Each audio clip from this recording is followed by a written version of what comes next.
Hi, I'm psychologist and author Leona, and this is Lead Her Ship Journeys, the podcast where we delve into ordinary women doing extraordinary things so we can understand the ways they think and act that enable them to survive and to thrive.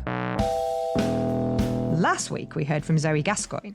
She is the Deputy Director of Fraud Investigation Services at HMRC, a big, serious job, and she talked about why making the greedy pay is the purpose that drives her, but also how she's doing it in her own really authentic and colourful way. This week on Leadership Journeys. Never be afraid to kind of lean into that conversation. Yes. So whether or not you're attending a networking event, you're looking for someone on the platform, you never know where that conversation is going to go. I think if you're intentional with that conversation, if your conversation is two-way, and by all means, absolutely ask for help.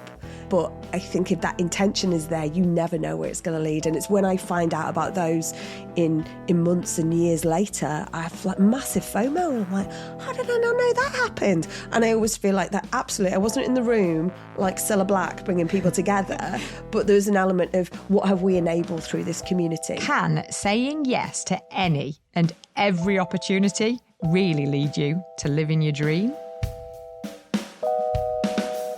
Here on Leadership Journeys today, I'm very excited about this. We have an awesome champion of diversity, Simone Roche MBE, no less.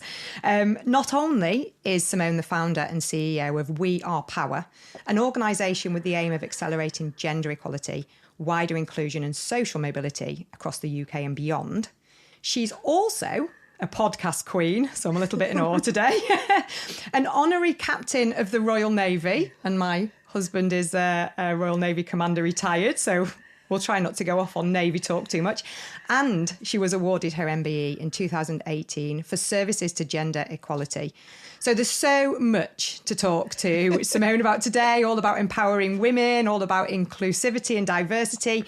But I think one of the things I'm really interested in is her views on the power of self-belief, be you male or female. So I'm sure we'll dig into that.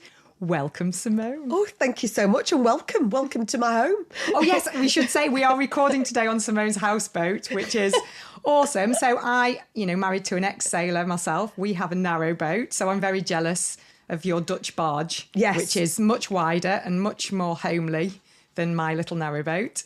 Lady Isabella welcomes you both. Lady Isabella, I love it. So let's start a little bit with the We Are Power. So just tell listeners a little bit about what it is, what it does, what the dream is. Oh gosh, all of those things. Yeah, just that. Okay, episode 1. It all started 10 years ago now with Northern Power Women. In fact, it was called Ready for Change. I was up and down on trains, back and forth on the West Coast Main Line to that low London town, working in and around gender equality, social impact. And just one day I thought, well, what would happen if instead of slapping down here week in, week out, and which I really enjoyed and I built a really great community, setting up TEDx Whitehall Women and, ultimately gathering fantastic people, but knowing in my heart that the North is full of fantastic humans and organisations and causes and trailblazers and everything in between. What would happen if we shone a light? And it was around the time of the whole Northern Powerhouse, if you like, umbrella, or, movement and campaign. And I thought, what would happen? So I thought, right, you know what, I'm going to have a look at this, because I was impatient and maybe a bit sick of the travel too, but wanted to really spotlight. And so I created this event called Women Inspiring the Economy. It was during a big festival that was happening in Liverpool. And I thought, wow, this is amazing. Like 250 people there, all levels, all backgrounds, all stories, all genders, really important. And I couldn't let it lie, because there's some things that happened at that made me believe that there was more that we could really influence and do. Gathering people in one room for one day is not going to change the world, but what would happen if we put momentum behind it? And so I created a movement called Ready for Change, #Northern Power Women. And as I was building up to the launch of it, a friend of mine went, Simone, you've got 2 brands here, Northern Power Women, Ready for Change. What's going on? And I went, well, I don't really want to put women in the title, because I don't want to exclude women who don't really think this is for them, or men, which are equally important to this wider gender inclusion conversation. Anyway, I changed the brand. Northern Power Women launched, 300 people, and just kind of took off from there. And as it's galloped over the years, we've galloped now 120,000 people in a community. It's a community that is pan-North, pan-global, really. We've got, once you're a Northern Power Woman, you're always a Northern Power Woman. Northern Power Woman is transformed to what we are now, We Are Power, which encompasses our Power Collective movement, which is all around that connectivity between amazing people and emerging talent. So whether it's people in college, university, early careers, we've got constant people that we enable to pass on their skills and knowledge. And then the Northern Power Women Awards, which is now in its 9th year, so big 10 years next year, largest event celebrating gender equality in Europe, 1,000 people, 1,600 nominations, 72 judges, 120 finalists, game changers. And for me, the Northern Power Women Awards is that huge, if you like, pool and sort of celebration of role models, which is the core of everything. So the core of everything about We Are Power, which is driving that change, creating that movement to accelerate and impact gender equality, social value, social impact, and wider inclusion, is all done through that We Are Power umbrella. So whether you're a big organisation that wants to partner with us, whether you're an individual who wants to give back, whether you're somebody who needs help, we've created that movement to be able to create that, I suppose, that transition of knowledge and that transfer of information between individuals, and equally to showcase, recognise and celebrate role models. It's so multifaceted as well, because you're talking about there's loads of networking going on, there's campaigning going on, there's mentoring going on, and then the awards are obviously celebrating and emphasising all of the role models that are out there. And presumably they're from diverse worlds, diverse organisations and sectors. You've got all sorts of women there, haven't you? For me, it's storyteller. I mentioned sort of earlier is, when I was down in London, a friend and I, we co-founded TEDx Whitehall Women. Because often around the gender equality, what I found right in those early days is people would stay in their lane. So hospitality sector, let's corral all women in hospitality there, or banking and finance over here. And I wanted to kind of do that cross-sector learning, if you like. The TED Talks enable me to reach people from different communities, different backgrounds, and give that platform and a stage. So I think that has sort of stayed with me, that's constantly stayed with me, that way that we can influence and lobby with a small L and engage and influence and all that kind of stuff through that power of using your voice and using your power for good, if you like. And it's leaning into the emotion of why we work and what we want to achieve in our work, isn't it? It's making me think of a few kind of women's business conferences that I've attended and spoken at over the years as a psychologist. And when I think back to them, they were lovely and very friendly, but it was all quite serious, really. It was all very corporate and professional and almost like, in order to make our stamp on the world, we have to behave a certain way, appear a certain way. And I think for women, sometimes it's trying to make yourself seem less emotional. Yeah. And what's really lovely about what you're talking about is you're bringing all of these just emotions into it, I did a great event on a warship back to the Navy with an admiral, and she's amazing. And one of the real takeaways from that the audience had, and we had people from all walks of life, from students to the ship's crew, to people at the start of their careers, middle of the careers, senior careers and everything else. And it was that vulnerability.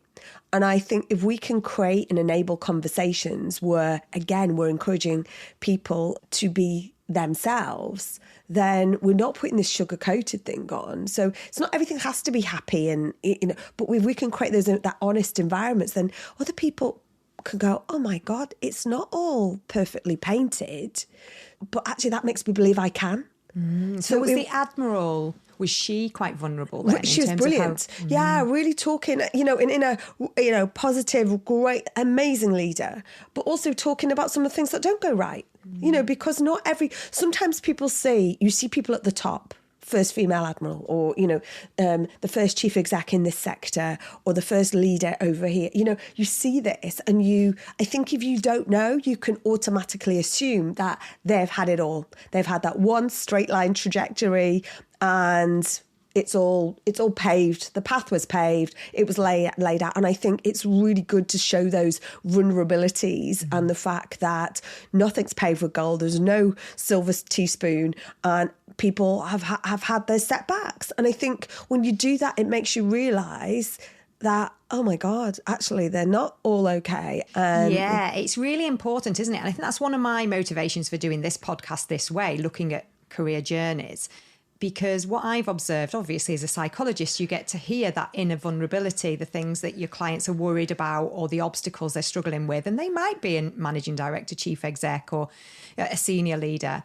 And you get to see that that's all real. That's all going on, no matter how competent, capable, successful you look outside. And I think that's really important for us to recognise that no one's the finished article and nobody got to where they are now being that way the whole time. It was a journey and they fell over along the way and they were upset along the way and they felt deflated along the way. But it's something about the persistence, isn't it? Oh my goodness! Yeah, everything comes to shoe weights. I think. I think sometimes is something that I will go by, because you'll go, oh wow, you know. Yeah. So take us back then to you. So if we ask about Simone when you were in maybe your late teens, early 20s. What were you hoping your career might be like at that point? Not a clue. Well, no, to be honest, no, 20s, I was already in the Navy. So so I had, but in my kind of growing up years, wanted to be a vet because I'd read James Herriot. Love that book, one of my favourite books. Realised, oh God, I'm not good at theology, so maybe not. And also only wanted to work with animals that I really liked. So, you know, there was no way I could just be a vet of dogs and horses. And guinea pigs. Wasn't going to happen. A hostess, as they were called in the day, absolutely, 100%. Wanted to do that, like to travel. You know, always thought I could do the directions very well. Yes. You know, anyway, too short. Forget that one. Anyway, no good for me. Didn't know, genuinely didn't know. And then one day in college, careers fair, you know, the typical leaflet kind of handy out thing. And the RAF were there actually. And I went and I found myself thinking, oh, that could be interesting. Went and did the exams, passed the tests, but there's just something, I don't know, didn't feel like a fit. I took myself round to the Royal Navy. I think I had to go to a phone box to do 192 to find out where it was. Crazy. Anyway, I marched myself around. I went in and I always met him, Chief Petty Officer George Competus. He took the mickey out of me. And it's interesting because we sway away from banter now, but I actually still believe that good banter is good. I think that's, you know, or let's give it another label or a name. But I felt welcomed. Yeah. I felt like this could be the adventure that I was maybe looking for, because I didn't want the 9 to 5. Basically went off, joined the Navy, and it was in the days before women went to sea. So how old were you then when you joined? I just turned 18. I loved it. It was the best. I always say it was the best thing I ever did. So off I went. It was the 80s, right? I had big hair. Yes, I bet. Massively big hair. And I had that, I suppose, that fear of not being good enough. But 18 months in, sadly, my dad died quite short. No, you know, thought it was an ulcer, stomach cancer, all awful. And the Navy were great. They sent me to the careers office in Liverpool to work. Right. George Competus was their Chief Petty Officer. And they sent me there to work for 5 months in the end. You know, my mum was only just turned 39, 40, something like that. And and you're an only child. I'm 20 years old. But obviously, I'm in the Navy now. I've got a role and it was my identity. I loved it. And so I was still able, I could have just gone off on leave, but I was still able to go to work every day. Yeah. But in that period of time while I was there, this always sounds a bit strange when you're kind of grieving, but because I could be my whole self, I got to go to visit schools with what was called the Royal Navy presentation team. So I got to go out and visit the schools. I love that. And I think it took me a long time to realise one of the reasons I do what I do now was because of those visits. And it was fun. And I remember thinking, God, what a great... It opened my eyes to how to educate with people that were probably only, 4 years younger than me, 3 years younger than me. Yeah. What you now call a relatable role model, right? Yes. But I never thought that, because we never used any of those words in those days. But you knew you were enjoying it. There was something quite memorable about that experience. Something about that made me go, oh my goodness. And 2 people joined from that whole period I had going out to the schools. And then I always remember that. I wish Facebook had been around at that time to know where they are. They probably hate me. They're probably like, what did you get me into? But, I remember that. I love that. And then I went back and then working at this crazy base during the Cold War as then in the middle of a park, living out in London, literally living my best life. It was loving it. And then my boss at the time said, I think you should go and be an officer. And I went, I don't think they let short northerners with big hair do that. I'm not sure it's that. I don't think. And again, it's that whole thing. What would you now call a sponsor? Someone who went, I've got your back. I will advocate for you. And I did. And I went off. And by this point, women could go to sea. So I went off to sea and drove warships, I suppose. So, and for me, it was the ultimate adventure. My goodness, I got the adventure that I signed up to, plus then subspecialised to air traffic control. And so I went to be an air traffic controller within the Navy. And then I got to a point where I was like, right, you know what? I'm done. I'm 25. I want another career. Adventure. I want another career before I'm too old to have one. Because if I hadn't have left then, it would have been another 5 years. I love that you thought at 25, I need to get out now before I'm too old How to have weird. a second career. It's weird. It was a weird thing, but that was my mindset. Yes. There's a whole concept in psychology that we don't really know ourselves until the day we die, because we haven't done the things we're going to do or experienced the things that teach us about ourselves until the end of the story, which makes sense, doesn't it? But I think there is something there about, as we go through life, we are constantly honing that understanding of who we are, what we enjoy, what makes us happy, what we struggle with, what's really valuable and important to us. And the fact that we are all different, I think there's that whole idea that, everyone's the same as me. We're all fall into this normal. I think that idea of diversity and difference and that whole paradigm shift is brilliant from a psychological point of view. Because I think when we were young, that idea that we're all the same was kind of an accepted kind of philosophy, really. And then that makes you feel a bit embarrassed about the fact that you can't do the same things as your friends, or you're not as bright as some of your fellow students, or, your qualities are different. And that makes you feel a bit awkward in your own skin. And actually, I'm hoping the next generation of youngsters won't grow up with that same, chip on their shoulder. But so many questions about what you talked about. The first thing that struck me was that was he an officer? The guy in the Navy that said you should be an officer. Yes. So what did he see in you, do you think, looking back? What was he observing that made him go, oh, you could actually be a leader of people, not just a doer of tasks? Do you know what? I've never been asked that. I'm not sure, if I'm honest. I suppose I always lent in. Every opportunity I'm taking the opportunity. I will take responsibility, ownership. The one thing I think you learn in the Navy is not just your role or your job, but you always have multiple jobs. You always have additional responsibilities. And I would always just get involved. I hone those skills, that connecting and organising. I think what's interesting is the base we were at the time, it was a military and civilian cooperation. The civil service and military. So I think the navigation, excuse the pun, but the navigation between the different stakeholders. And I think I was always pretty good at that, because it's easy sometimes in a uniform service to talk a certain language, but we're not all the same. Not every sailor or officer or army or air force, we're not the same. Just because you're in the military, just because you're in the Navy, you're not all the same. So I think there was something in our ability to talk. It's almost taught different languages. Yes.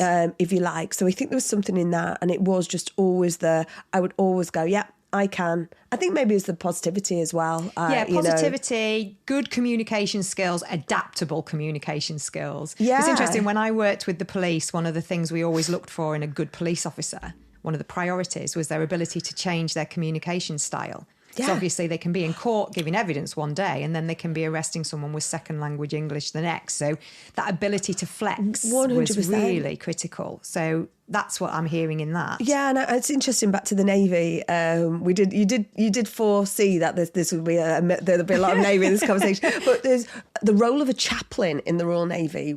When you talk to when a chaplain talks with you, he takes on your rank. So the chaplain, he has the best job, right? But so if he's in the officer's mess, he talks at the level of an officer or to the captain. If he's talking to a junior sailor, the same. So you adopt the same rank as the person. So there's no hierarchy in it. I always thought that was amazing. I really respected that. And actually what I saw then was a peace broker, a fun maker, a listener, so I think, I wonder whether there's something for me to reflect on there, but I think there was something in that. I always admired how that chaplain could go from here to here, exactly as you just say about the police, dealing with something that is so a bereaved victim one day to to giving evidence in court 100%. And being cross-examined by a highly educated barrister and holding their own. So that ability, you're right, and that's lovely, isn't it? The chaplain, that the level of empathy that must be going on there in that individual, and also the ability to show and build respect. So you're talking to the captain, and you as a chaplain have got to be respected. You're talking to the more junior members or in age or rank, and you're having to be relatable and someone that they feel comfortable to talk to, because that's your role, to let them talk to you. There's some real skill going on there. There was the positivity that you were talking about, the communication skills, but also the leaning in, the can-do, will-do attitude. Oh, my goodness. And you can too much of that. You can completely see as a more senior person, I think anyone who's in a leadership role in an organisation spots that. So the other thing that I was wondering about, so being a female in the military in the 80s with your big hair, did you face any challenges, any obstacles? Were you conscious of being a woman? Absolutely not. And do you know what? Is it romantic to kind of reflect, but I think I always said, I was never treated differently for being a woman, but I was for being Northern. So this was an era where there were no accents on telly. There was no Steph McGovern's and Alex Jones. It was all BBC English back in those days. And the officer status I thought was the same. But I remember getting sent a memo going, Officer Cadet Roche, please report to the quarterdeck. Okay, off I go down with my piece of paper for ECT, effective communication technique, elocution. I was furious because they gauged that on my postcode. And my postcode was a Lancashire postcode at the time, which was where I was living when I joined the military. And that for me was almost, it's like you're like, come on, and then I remember I went down. That made you angry? Yeah, it made me frustrated. It made me sad because I'd already been in the Navy for a period of time. They'd made a judgment based on a postcode, and I got there and they were like, oh my God, you're okay. Your accent's fine. I'm like, oh my goodness. And that thankfully has all gone and changed now. Yeah. But at that time, that was the frustration moment for me. But from a female perspective, like I say, is it romantic? Because actually I was disadvantaged because I couldn't go to sea. But I knew the rules of games when I joined. I knew I couldn't go to sea. But then I was part of the change. But what I like hearing about that is, and I'm hearing this in quite a few of the women that I'm interviewing, is this: don't put me in a box. Don't tell me I need to change who I am or what I am. And I'm imagining there's a fair few people who, you join the Navy, the officers all speak a certain way. You can hear that Queen's English going on, particularly in the Navy. Yes, senior service. Senior service, absolutely. And then you're taken along and told, right, we're going to teach you to speak in a way that... And you can imagine a lot of people going, oh, okay, well, that's obviously important to the organisation. It's important to my career. Whereas you're there going, how actually dare you? Yeah. But I was very compliant. But they realised straight away, oh gosh, you're fine. And I'm like, oh wow. Yeah. That's crazy. But so these are little signals, aren't they? Things that are feeding your passion and your mission now. These are little seedlings, little planted things of, well, it wasn't the female element that made me different, and that wasn't the diversity I found as an obstacle. It was the fact I was from the north that people put a stereotype on you maybe, or a judgment on you because of where you were born. Absolutely. And I think you said earlier, we all get put into a box, and the normal. You're all the same. Yeah. I think, oh no, I love not being the same. I like not being normal kind of thing. And I think that was always key for me. And I think that was one of the key things when I left the military. I found initially, I thought this is actually quite hard. I had to reframe what I was looking for and what I wanted to do, because employers and agencies that I spoke to, I thought I'll get a job easy. I was an officer in the Navy. I've done all this stuff. No, I'm in a military box now that says you can only follow instructions and you can't work on your own, sort of volition. That was a judgment made by, if you like, the corporate world, which is so different to what goes on in those military environments where there's so much education about how 100%. To lead, how to communicate and all those things, as that embracing your own difference, wanting to be different, was that always in your character, or was that something that evolved as a result of your experiences in the workplace, do you think? I was shy as a kid growing up. Okay. I came from only child, but really extended family. So we always did stuff together. So I was always very self-sufficient, independent, I think. I definitely grew my confidence and belief joining the Navy, without a shadow of a doubt. I definitely found my home. Learning that it didn't matter how tight the sheets were to bounce the coin off, that wasn't the ask. The ask was following an instruction so that in the point of a critical situation, you would know what to do. But equally outside of those lines, there's lots of blurring because you need your own initiative and your own ability to lead, make decisions and stuff like that. So I like the difference of it all. I like the diversity of that whole training and activity and opportunity, and that what I didn't let that go is out of training and into my different jobs. Every opportunity I said yes to. You can do stuff you love, and I know that's hard because right now we're this cost of living crisis. We're having to make decisions about what we do and what we don't do, and money and our lives. But for that period in my life, I realised that I could do stuff outside. It was, well, to be honest, it was 24/7 job really, but I never saw it like that. I didn't know any different, did I? I didn't know what a 9 to 5 was. So for me, just doing everything and taking these opportunities was amazing. Just being really open to experiences. Throwing yourself into everything. Oh my goodness, off sailing, off this. Sat on the stage on Easter Sunday with the Pope, for goodness sake. Like some of this stuff you go, it's some of this like pinch me moments. Yeah. Like, you don't get that when you join the Navy in your toolkit, and your opportunities task book, but they're there. There are opportunities there to do amazing things. Say yes, work it out. And that's part of who you are, isn't it? Because we were just talking before we started recording, and I was saying I was going to Tarragona for my summer holiday, and you were saying you did, what's it called? Castells. Yes. Where these are like human towers, aren't they? Where basically you get as high as you can with the little kids on the top. So if anyone who's been to Catalonia will probably have seen these going on. But this is so here you are now, you're a successful entrepreneur, you run your own business, you've got 100,000 women in your community, you've got an MBE, and you're throwing yourself into building a human tower. So there's obviously something about you that's very adventure seeking, experience seeking, isn't there? I found myself in Tarragona. My husband had been had a couple of lots of cancer, and so we took a break. We ended up in Tarragona, ended up coming across someone I'd met 10 years ago, introduced me to the world of Castells. We knew they did human towers in Tarragona, so we went and watched, and then lo and behold, I am now Soc Castellera, which is Catalan, but I am a Castellera. I am the only British Castellera in the team.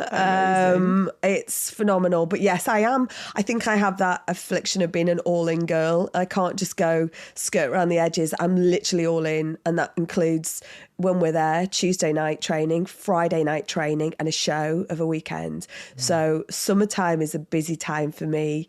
I spend a lot of time under men's armpits. I spend a lot of time. I've spent a lot of time thinking in that space because it is Catalan, and I can do good Spanish, but my Catalan is now a work in progress. There's something else I'm saying yes to and learning, but there's something about learning this new space where often I'm not seen or heard because my language is not as I'm new into the new language, and it's very strategic. 400, 500, 600 people, and I'm one of the people. You have to follow instruction. You've got an app tells you where to be. It's proper like Pep Guardiola, like app style kind of. It's really because it's serious. Someone falls and they're in a back brace kind of thing. So, but there's something quite about holding people up. There's something metaphorical. Yeah, there's something really about that. But yeah, it's something that is my current world. Lifting people up, I love it. And what have I done since I joined the team? You have to earn your shirt. You have to do so many 25 practices and 14 shows before you get a shirt, and then they give it out in this big ceremony. I was crying my eyes out. I was like, oh my God, this is like so amazing. It's like passing out the Navy. It was that, because I'd put that much into it. Various bits of research over the years done into entrepreneurs. The thing that is their driver, while from the outside it might look like their driver is, money and, a wonderful lifestyle and all of the power and status that comes with being, a successful business leader. In actual fact, their intrinsic motivation is a need for achievement. They just want to achieve something. They want to be able to say, I did ... And that might be, I did change the world, or it might be, I did hold up a human tower. Correct. It doesn't matter. The achievement is the achievement. And you can see that motivator running through everything you've done, can't you? So what have you learned working with this community of female leaders and their allies? What have you learned is important for people, male or female, to be doing in order to live their best life? I think always ask for help.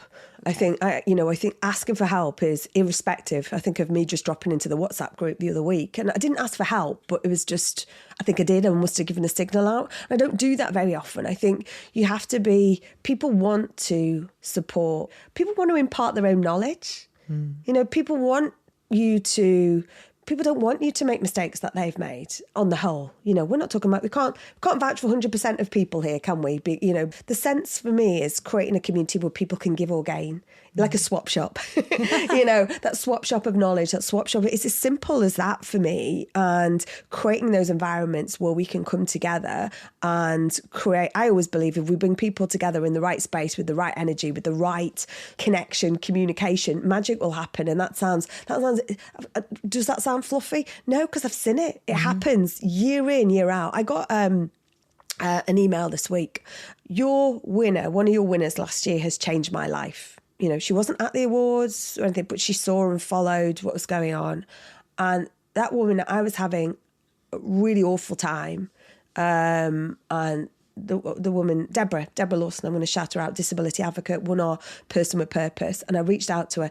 She has spent hundreds of hours with me, helping, supporting. I'm no longer on the edge. I now want to pass that on.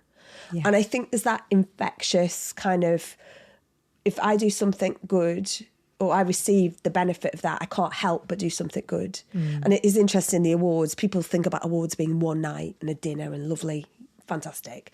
But there's an element when someone gets nominated, we find statistically the first thing that they do is go and nominate someone else. Yeah. So I think there's that. I think it's making space for other people. I think it is that positive collaborative space. And then I find it empowers and enables people. Yes, and there's something kind of validating going on, isn't there? Because I think what I observe with a lot of very, really high potential, very capable people is their inner critic is just too harsh. Yes. And so to be in an environment where other people around you are going, we believe in you, or we see you, or we think what you're doing is amazing, or actually, could you help me? Because you do something that I have no idea how to do. And that quietens down that inner critic, doesn't it? So it's like a gift we can give to people who might be sitting 100%. At home on a night going, oh, what am I doing with my life? Why am I in this? I'm not good enough. I'm making a fool of myself. All of that nonsense people have like bouncing around their brains. And this is lovely because it's all about that positive reinforcement. I mean, don't get me wrong. I've had some clients in the past that have said, oh, you're just too positive and fluffy, Leona. And I'm like, oh, no, I'm not saying that you shouldn't give constructive feedback. If I'm doing something that's having a negative impact or a deficient impact, please tell me 100%. Because that's how I get better. However, don't only tell me that. And in fact, that needs to be a smaller percentage of what you tell me than the things where you go, the way you handled that conversation was really calm and really considered. That was lovely to watch. Or the way that you built energy in that room with your enthusiasm and your humour was wonderful and you infected. That's the stuff people need to hear. So they go, oh, that's what people value about me. That's the positive impact I can have. That's where my skills lie. And it sounds like you're creating a community that's about that. Yeah. How do women who are listening to this get involved in this? We are power.net. We have a digital hub we have a weekly podcast. We have monthly webinars. We have monthly speed mentoring events. And the whole idea is you can go and search for help, support, or offers of help. Yeah, so it's all there to get involved. you got the awards, think about who you're going to nominate or nominate yourself. All about that. Yeah. And maybe to lean in, even if you think, oh, maybe this is not for me, or maybe, I'm not part of this or worthy of this, lean in and have a go. 100%. Just lean in and have a go and just see what happens. Do it for 3 months, see what happens. And I think that's often the thing with what you're role modeling and what you're talking about in your career is throw yourself into experiences. Understand what makes you happy. Understand what you're good at. So it sounds to me like you've always been good with people and building relationships, that you embraced your northernness we were talking about when you were renovating your boat and you were actually renting one in London and you were going and knocking and asking for advice. And the southern people were a bit taken aback and you had to say, but I'm a northerner. And you're like, oh, okay, yeah, you're chatty and you're going to come and interrupt my private time. It's a fast track card. Oh, I get it now. So building relationships, building communities, being very people orientated, that's obviously something that's a skill of yours. And then that makes you better at communication because you're paying attention to people. I think that's almost like a cause and effect thing going on, isn't it? But then that leaning into things, saying yes, such great advice. But I suppose the overriding thing that's striking me is that all of those experiences you've had in life, you've then drawn them together to do something really meaningful. So you said being a Castell, yes, you're lifting people up. And that's just a metaphor for everything you're doing, isn't it? In We Are Power, you are lifting people up, male or female. It was obviously meant to come by my life, wasn't it? It was obviously meant to be there, but tracks back to starting a conversation with a Tarragona guy in Geneva as part of a TED conference 11 years ago. It's crazy, isn't it? You never know where those conversations will lead. I think that's something I would always say was never be afraid to kind of lean into that conversation. Yes. So whether or not you're attending a networking event, you're looking for someone on the platform, you never know where that conversation is going to go. I think if you're intentional with that conversation, if your conversation is two-way, and by all means, absolutely ask for help. But I think if that intention is there, you never know where it's going to lead. And it's when I find out about those in months and years later, I have like massive FOMO. And I'm like, how did I not know that happened? And I always feel like that absolutely, I wasn't in the room like Cilla Black bringing people together, but there's an element of what have we enabled through this community? Yes. And that's what I'm always like super proud of. And that's what I want to, that's what has to continue to grow. That's what has to be the ongoing legacy is, irrespective of what technology happens in our world, what awful things happen in our world also, and changing times as we see constantly, people will always be a factor. Mm-hmm. And I think if we can harness the power, and I think you mentioned power earlier, I think our intention is always about using that power for good. If you look at the word power, we is in the middle, and that is intentional. So when we, if you like, moved into the brand of We Are Power, it was about we. We are in the centre of this, and we all have an opportunity to do something for someone else or ourselves. But we have to, it's about using that power for good. So as a final thing, I wanted to know, if you could go back to that younger Simone before you started on this career, maybe pre-Navy, what would you whisper in her ear? Would you tell her any advice you wish you'd known? I think it is, don't worry about having it all mapped out. Don't worry about knowing all the answers. Don't worry that you don't know, because you don't know what you don't know. It's all okay. Say yes to those opportunities. I say it's never too early to start building a network, and people think of network as chucking business cards out and LinkedIn connections and stuff like that, but it's never too early to build that community and build that tribe around you. Yes. Those people that you go to, you may only, speak to once a year, but you know that you can drop a WhatsApp message or a DM or whatever it may be. But yeah, don't worry about having it all sorted. No one's got it all sorted. Yes. And be you. Be you. That's coming over. Celebrate your difference. Don't worry about... You asked me for one bit of advice. I'm so sorry. No, it's fine. I wasn't expecting one piece of advice. I hyphenated it. It was all hyphenated and in a big paragraph. But yeah, so celebrate your own difference. Don't worry about not having a plan. Ask for help when you need help. And just be open to experience. And be kind. And be kind. Be kind. What a lovely place to stop. Simone, honestly, I could just chat here all day. It's been just absolutely wonderful, and I am certainly going to be leaning into We Are Power because I feel quite inspired by it. It's a wonderful thing. Thank you for joining us. Thank you so much for asking me. Brilliant. Thank you. Coming up in Leadership Journeys. I guess I haven't really spoken much about why I retired because I felt like my identity was cricket. And so I was like, well, who am I if I'm not playing cricket for England? I was basically getting very anxious. Anyway, I ended up breaking my thumb playing men's cricket. I had a good 8-week block in the summer with no cricket. I couldn't play. And I was really happy.